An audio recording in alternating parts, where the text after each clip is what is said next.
Hey everyone, Nick Yuskevich back with Daily Fantasy Winners. We've got the Farmers Insurance Open for this week's episode of Tee to Green.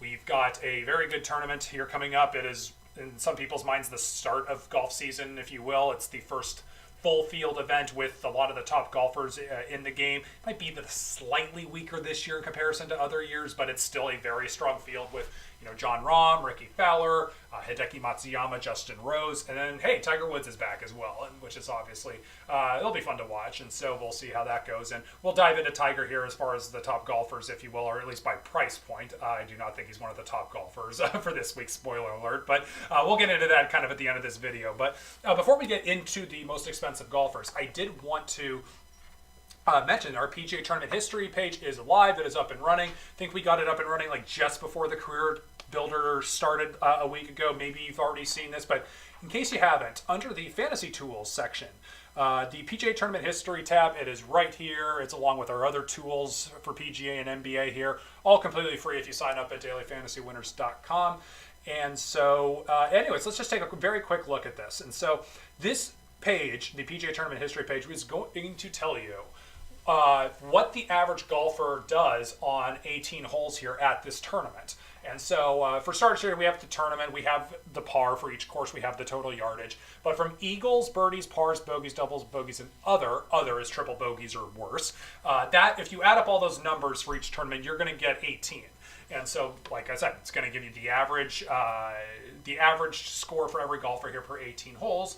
And so, and then if you look here over here to the right, for average score, you're going to get the average total score here for 18 holes. For average relation to par, you're going to get the average 18-hole score for the average golfer at each tournament. And then if you scroll all the way over here to the right, you have the average winning score here in relation to par for 72 holes. So the last column here is the only thing done on a 72-hole basis here.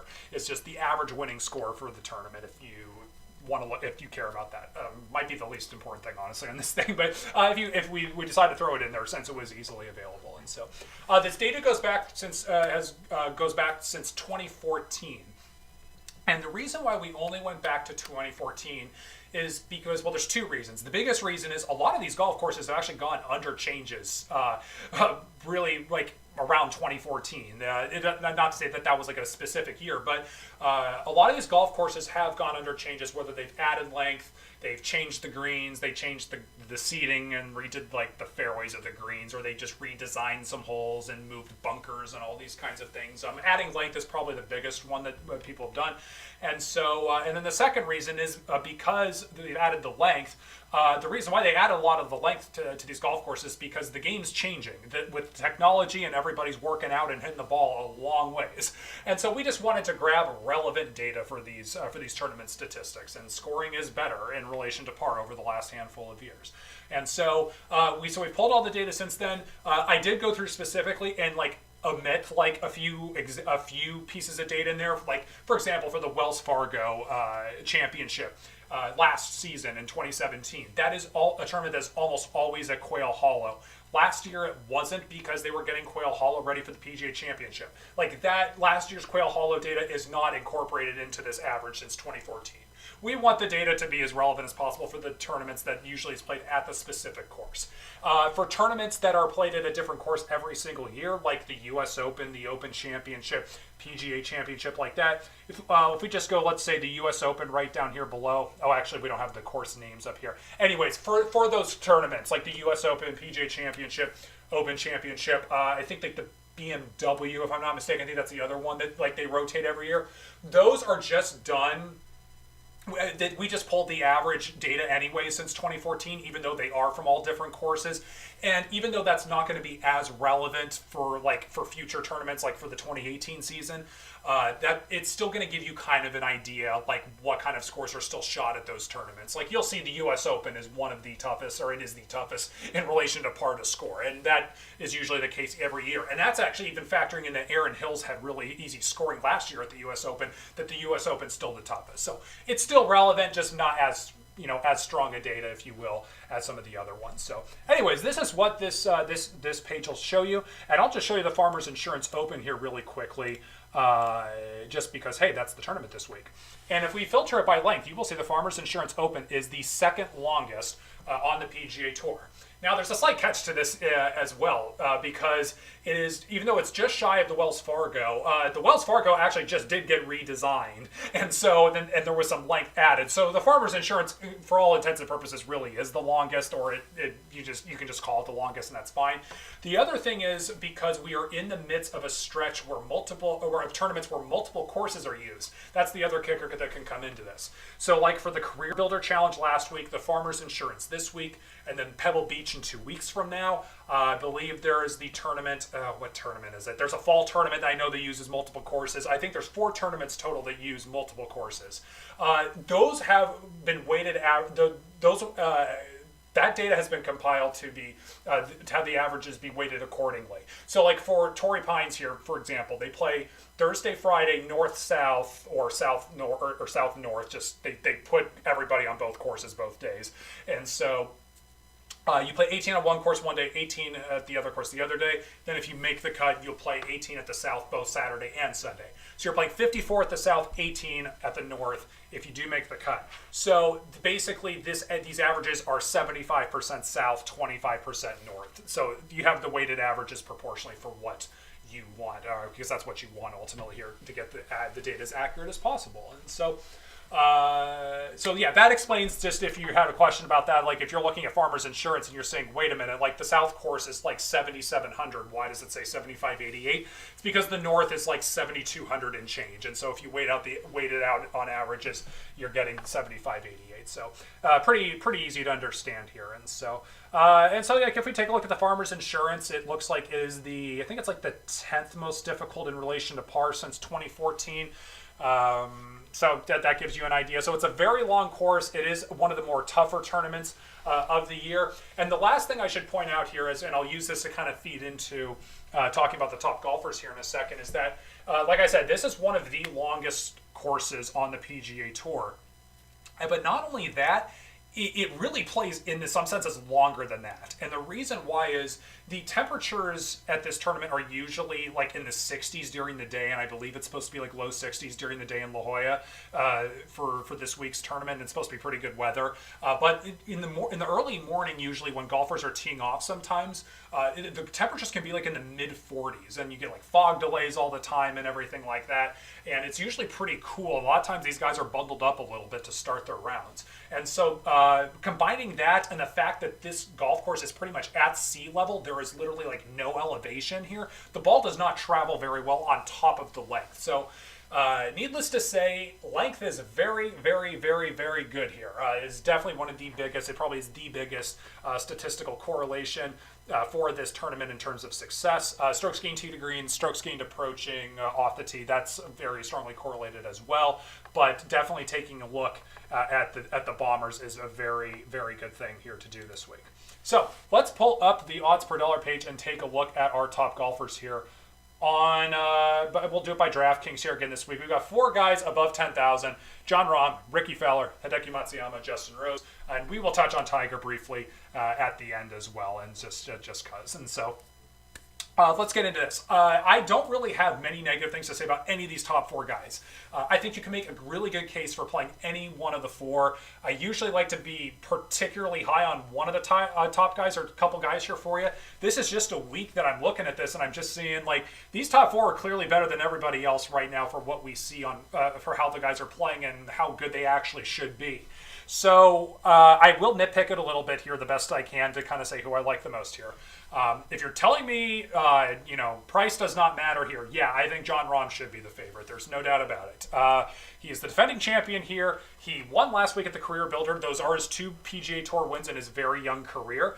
And this is a course for bombers, and Jon Rahm hits it a long ways. I mean, all these guys here at the top do hit it a long ways, but Jon Rahm can pipe it pretty good. And for what it's worth, Jon Rahm also does hit a lower ball flight, and that is a good thing here if the winds do pick up here sometimes in the afternoon at La Jolla. This golf course is out in the open, basically on the Pacific coast, and it's kind of it's not like the course is a little bit above the water, if you will, and they're tree line fairways and all that, but there isn't a lot protecting this golf course. So if the wind does pick up, having a lower ball flight can help here, and that's a good thing for Jon Rahm. And so the last thing that's nice also about Jon Rahm here, if I just pull up the strokes gained putting regression tool, not the most relevant tool for Rahm just because he is young in his career. But if you take a look at this, we're projecting him just to be a .11 in strokes gained putting this year. That's just kind of a safe pick just because Rahm was .274 in his rookie season last year, and he's very young, and we need more data from Rahm really to know how good of a putter he's going to end up being before this becomes useful for him. But this year so far in 2018, .182 strokes. So right now, as far as the way we're predicting him versus what he's doing, we're saying he's running the tiniest, the slimmest of margins of putt. He's basically running average to where he should be. But that's just a good thing to know, that we know that Jon Rahm isn't just making every putt in sight. That's a good thing, just in terms of picking him in the future.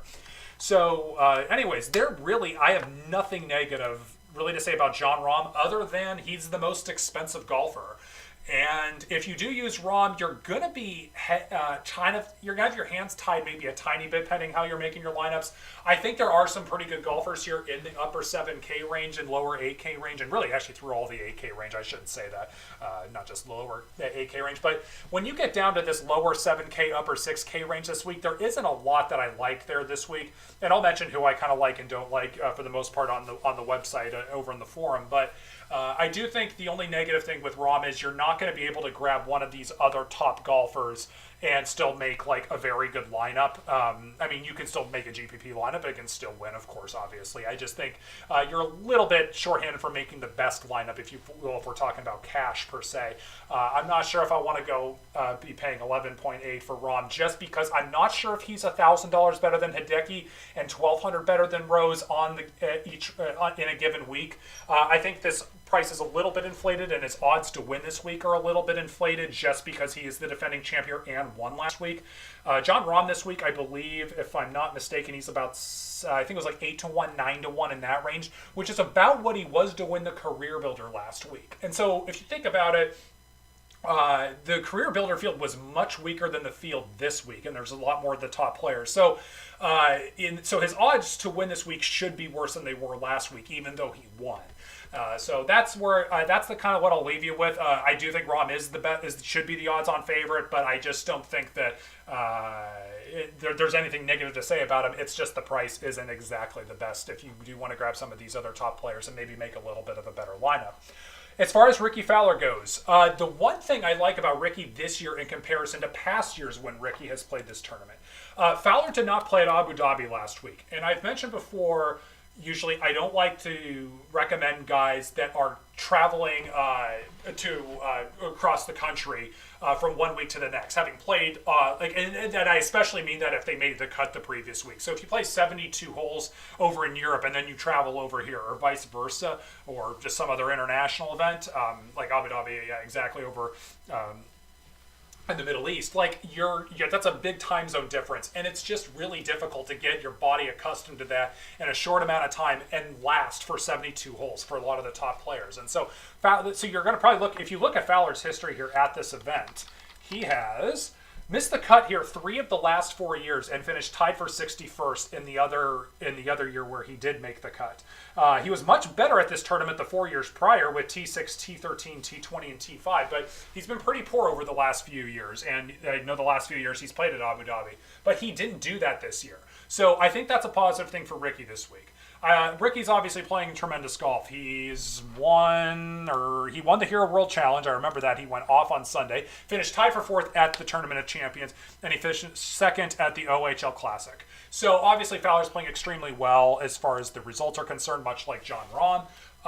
The only negative thing I have about Ricky is that his putter is still running pretty hot. It's not as bad as it was last year, and we don't have very much data to go off. I mean, we're talking about just like 3 tournaments here. But as far as Fowler goes, the putter's running a little bit hot, and at the end of the day, if you do look at his price, 11.4 versus Rahm at 11.8, that's not much difference here. We're just talking about $400. I'd probably rather pay the extra $400 for Rahm, just because I think Rahm is slightly better than Fowler and for this tournament, and it's not by much, but hey, it's not much different in price. I guess I'd rather pay it. So just my little 2 cents there. I give Rahm a slight edge over Ricky at that point. But I will say this. I think one decent option here you can do is just stack Hideki and Rose and then fill in, around the mid 7K range, if you will, on DraftKings, because you're getting much better value here for Hideki and Rose on DraftKings in comparison to FanDuel. Obviously, taking a look here at the salary diff column, you can clearly see Rose and Matsuyama about the same price as Rahm and Fowler, but they're clearly cheaper here on DraftKings. So for the DraftKings standpoint, I would look maybe at stacking Hideki and Rose. If you do take a look at both of them, they're obviously both very much longer hitters. Hideki's results have been pretty good as of late. He finished tied for 4th at the Tournament Champions, finished tied for 5th at the Hero World. And if you take a look at Justin Rose, he won the HSBC over in was it China, and then finished tied for 4th at the DP World Tour Championship in Dubai, finished tied for 10th in Hong Kong, tied for 5th at the Hero World, and last week finished tied for 22nd at Abu Dhabi. Justin Rose did play at Abu Dhabi last week. That is the only real negative thing I can say for Justin Rose this week. But again, you're getting a pretty good price there on DraftKings, and I don't mind it a ton. And Rose is, I mean, he is a veteran, and he's kind of more used to doing the whole world travel, and he's actually somebody that's actually, when I was looking at his history, when he's done when he's done the time distance travel or the time zone difference on the travel, Justin Rose has been somebody that actually handles it extremely well, and he's probably used to it. He's a veteran player. And so, and he's had to do it a lot playing on both tours and everything. So I do think Justin Rose and Hideki, if you want to stack those two together, is fine. If you just want to go with the Jon Rahm route and then go with the upper 7 and lower 8K range, I think that's fine as well. Both are acceptable. Nothing really too negative to say on Hideki or Rose, though. The one more positive thing I'll just say on Hideki is if we do take a look at the strokes gained putting regression tool, is Hideki is a .36 so far. So Hideki's been putting pretty darn horrendously here this year and last year. And if you just compare it to 2016 and 2015, he was actually about an average putter. And he has been well below average here over the last just over the last 1 year and the last month or two. So Hideki should be turning around here with this putter. I don't think this is going to continue here. So if you do believe in the putting regression tool and everything like that, and Hideki's a longer hitter, I think he's a good person to buy into this weekend. So okay, so that takes care of the most expensive golfers, and then we can just talk about Tiger here briefly. 25 to 1 to win this tournament, 9,500 on or 9,700 on DraftKings, 8,900 on FanDuel. Look, I'll just say this: knock yourself out if you want, but there's just I would not be playing Tiger Woods at 9,700. I think that's absolutely insane. I think, look, his name's Tiger Woods. Everybody's excited. These odds are inflated through the roof. If you really want to know what I think, it's very hard to predict what Tiger's odds should be in this tournament, but for my 2 cents, I would say the legit odds would be, oh gosh, at best 50 to 1, maybe 66 to 1, and I think you could even argue worse than that.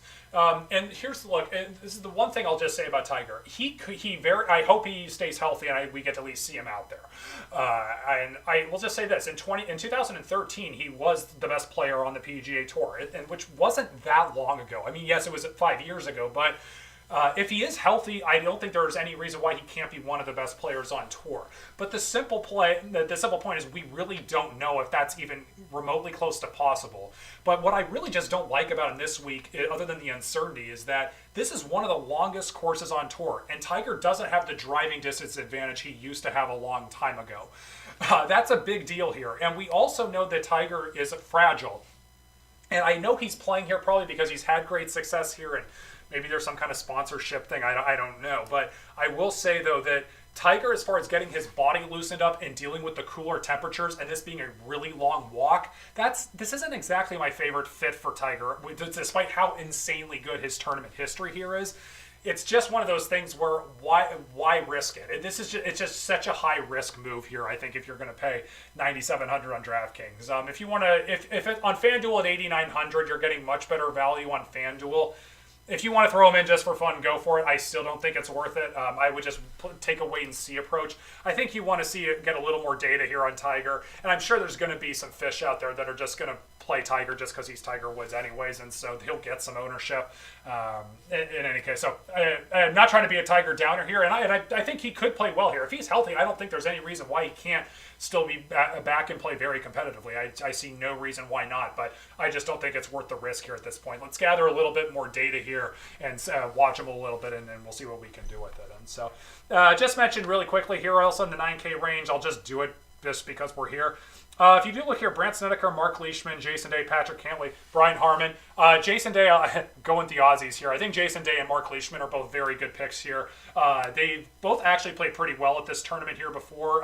Jason Day has won this tournament, and Mark pretty recently. And Mark Leishman lost in a playoff here, I believe it was, not too long ago as well. And so he's played pretty well here. Actually, I should have looked this up just to make sure. He finished tied for second in 2014. I believe that he lost in a playoff that year, or he maybe just fell just a shot short or something like that. And so I do think the Aussies are the best picks in the 9K range there. Definitely like Jason Day because of his length and everything. And so in any case, that is it for this week. Thanks for watching as usual. And so I'm at Nick Yuskevich on Twitter. Daily Fantasy Winners on Twitter at DFantasyWinners.